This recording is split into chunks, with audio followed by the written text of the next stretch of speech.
eh, tasawuf itu sebuah disiplin ilmu yang mana disiplin ilmu ini pakar di bidangnya disebut sufi. Sebagaimana ada disiplin ilmu namanya fiqh atau fikih. Ya, kalau di Indonesia kan itu fikih, fiqhun. Kalau Arabnya kan fiqh. Itu sebuah disiplin ilmu yang pakarnya disebut faqih. Jadi faqih, tasawuf, sufi. Ya. Jadi itu sudah sudah disepakati oleh para ilmuwan kita, para leluhur kita. Istilahnya, pengistilahannya sudah seperti itu. Nah, fikih dan tasawuf itu apa sih?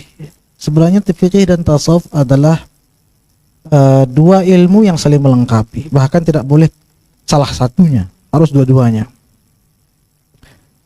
Karena dua ilmu ini, fikih dan tasawuf, adalah dua ilmu yang menuntun seorang muslim, seorang mukmin beribadah dengan sempurna kepada Allah Subhanahu wa taala.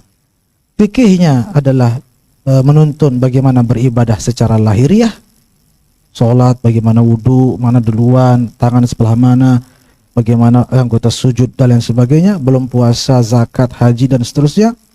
Menuntun ibadah kepada Allah secara lahiriah. Sedangkan tasawuf adalah ilmu yang menuntun tata cara beribadah secara batiniah. Sehingga apabila seorang menekuni dua ilmu tersebut, maka sempurnalah pengabdiannya, penghambaannya kepada Allah Subhanahu wa taala zahiran wa batinan. Itu sebabnya Imam Asy-Syafi'i punya maqalah, punya ungkapan yang cukup populer. Beliau mengatakan, dan kita tahu Imam Syafi'i ini adalah imam kita semua dalam disiplin fikih tadi.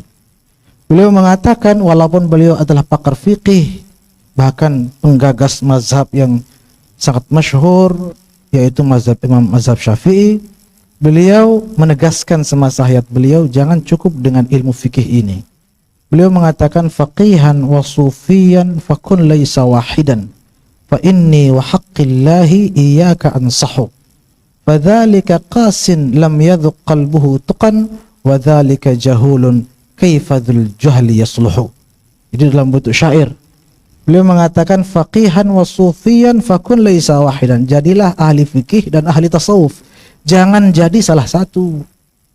Jangan jadi salah satu. Belajar fikih saja tidak belajar tasawuf, jangan, kata Imam Syafi'i. Begitu juga belajar tasawuf gak belajar fikih, jangan sekali-kali, kata Imam Syafi'i. Fa inni wa haqqillahi iyyaka ansahu, demi Allah aku menasihatimu, kata Imam Syafi'i. Fadzaka qasin, karena yang belajar fikih saja tidak belajar tasawuf, qasin lam yadhuq qalbuhu tuqa, keras hatinya, bagaimana dia bisa bertakwa. Wa dzalika jahulun kaifatul jahli yasluhu, sementara yang belajar tasawuf tidak belajar fikih adalah seorang yang jahil. Kenapa? Kenapa dengan ini? Oh, suara yang kecil. Tapi masuk kamera. Atau saya ulang dari awal? Baik. Wa dzalika jahulun, sedangkan yang belajar tasawuf saja tidak belajar fikih, jahul, orang jahil. Kaifadzul jahli yasluhu, bagaimana orang jahil bisa baik keadaannya? Maka harus dua-duanya.